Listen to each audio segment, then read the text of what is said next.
आणि बाहेर ते सगळं काही ते डोळ्याला पाहत असं की आपल्या गेल्यानंतर आपल्या माघारी या कुटुंबामध्ये काय झालं.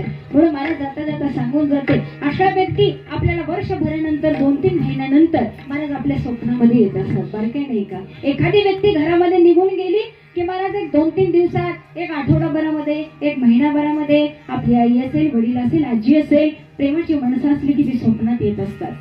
कुठेतरी हसलेली दिसतात, कधीतरी ती नाराज असलेली दिसतात, कधीतरी वायबापो ती व्यक्ती काहीतरी आपल्याला संकेत देते असं आपल्याला स्वप्न पडतं. आम्ही घाबरल्यासारखं करतो, परंतु महाराज अशा वेळी न घाबरता ती व्यक्ती आपल्या स्वप्नामध्ये येते तर काहीतरी संकेत देऊन जाते. हा भाव आपल्या अंतःकरणामध्ये असावा. व्यक्ती हसरी असेल ना तर महाराज तू चेहरा सांगून जातो की मी सुखरूप आहे, माझा पुढचा मार्ग सुकर आहे. असं मी का सांगते, शास्त्र सांगतं. म्हणून व्यक्ती गेल्यानंतर वर्षभरातले असलेले सगळे विधी मायबाप प्रामाणिकपणे व्यवस्थित पार पडले पाहिजेत, वेळेवर पार पडले पाहिजे आणि ब्राह्मणांच्या साक्षीने हे विधी पार पडले पाहिजेत.